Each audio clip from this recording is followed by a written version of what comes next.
Assalamualaikum warahmatullahi wabarakatuh. Di sini saya dari D2 PSR Perbankan Syariah. Saya di sini akan mempresentasikan tentang teori produksi. Nah, pengertian teori produksi. Teman-teman sudah pasti tahu kan, teori produksi itu adalah teori yang menerangkan sifat hubungan antara tingkat produksi yang akan dicapai dengan jumlah faktor-faktor produksi yang digunakan. Nah, konsep utama yang digunakan teori ini adalah memproduksi output, yaitu semaksimal mungkin dengan input tertentu, serta memproduksi sejumlah output tertentu dengan biaya produksi seminimal mungkin. Nah, di sini saya akan menjelaskan tentang hukum hasil yang semakin berkurang atau yang dikenal dengan the law of diminishing return. Hukum ini yaitu dicetuskan oleh David Ricardo yang menyatakan bahwa penambahan faktor produksi yang selalu memberikan peningkatan hasil yang sebanding.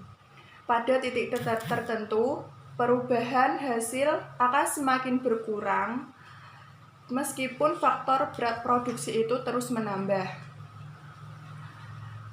Oleh karena itu, penambahan input secara terus-menerus akan berakibat pada input yang melebihi kapasitas produksi sehingga produktivitas tidak lagi maksimal. Nanti saya akan memberikan contohnya gambar di bawah ini nanti. Ini saya akan menerangkan gambarnya dulu. Dapat kita lihat terdapat kurva. Sebentar. Ini terdapat kurva produksi total serta kurva rata-rata produksi dan kurva produksi marginal. Nah, dapat kita lihat bahwa penambahan satu orang tenaga kerja sebagai input akan meningkatkan jumlah output total dan yang dihasilkan. Begitu juga penambahan tenaga kerja kedua masih akan bertambah jumlah produksi total yang dihasilkan. Bisa dilihat pada kurva produksi total yang atas ini. Nah, akan tetapi penambahan pekerja pertama masih memberikan tambahan hasil yang tinggi. Akan tetapi penambahan pekerja kedua tadi dan ketiga dan seterusnya akan memberikan tambahan yang lebih rendah dibandingkan dengan tambahan pekerja pertama. Yang selanjutnya yaitu pembagian produksi. Di sini ada beberapa bidang. Yang pertama adalah bidang ekstraktif, yaitu semua usaha yang dilakukan dengan cara mengambil hasil alam secara langsung. Contohnya misalkan kita membuka bidang tentang pertambangan dan perikanan. Terus kedua yaitu bidang agraris, yaitu setiap usaha dengan mengelola alam agar memperoleh hasil yang dibutuhkan. Contohnya seperti pertanian, kayak perkebunan gitu. Nah, selanjutnya bidang industri. Pengertiannya itu sendiri adalah setiap usaha yang dilakukan secara mengolah bahan mentah menjadi hingga barang jadi. Contohnya seperti industri tekstil, industri makanan. Bidang selanjutnya yaitu bidang perdagangan. Pengertian dari bidang perdagangan itu sendiri yaitu dilakukan secara membeli dan menjual kembali tanpa merubah bentuk barang yang akan dijual tersebut. Contohnya asuransi, perbankan, pengangkutan. Nah, materi yang selanjutnya yaitu tahap produksi.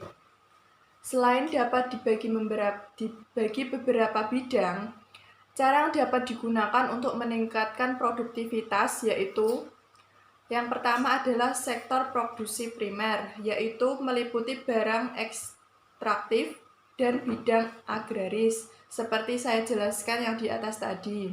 Yang kedua adalah sektor produksi sekunder, yaitu meliputi bidang industri dan perdagangan. Yang terakhir adalah sektor produksi tersier, meliputi barang, bidang jasa.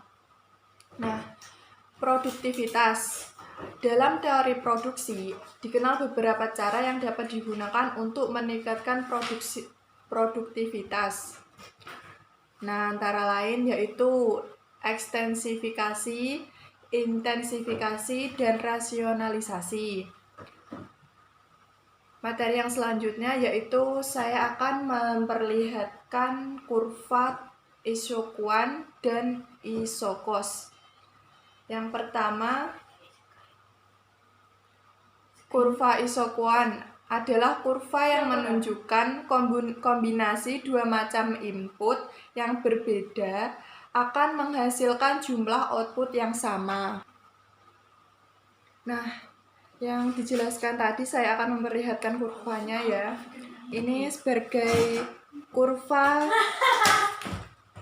Nah, ini kurva dari Isoquant.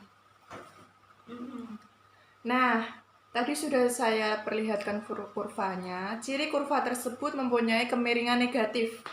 Seperti dijelaskan di sini. Anda bisa lihat. Nah, cembung ke titik origin, tidak pernah berpotong satu sama lain. Semakin ke kanan menunjukkan semakin tinggi output yang akan dihasilkan. Nah, kurva Isocos adalah kurva yang menunjukkan kombinasi dua macam input yang memiliki total biaya yang sama.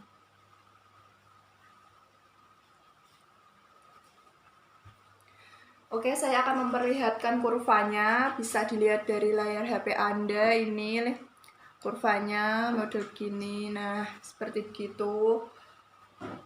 Oke, ini ada soal dari teori produksi.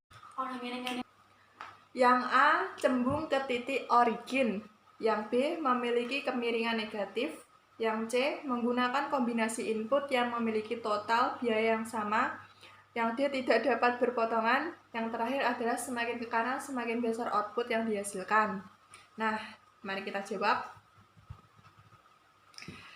Jawaban yang benar tadi adalah C, karena jawaban C mengacu pada pengertian kurva Isocos. Pada kurva Isoquant, pengertian yang benar adalah kombinasi yang menghasilkan jumlah output yang sama. Nah, sekian presentasi dari saya. Apabila ada kekurangan atau salah kata, saya mohon maaf. Wassalamualaikum warahmatullahi wabarakatuh.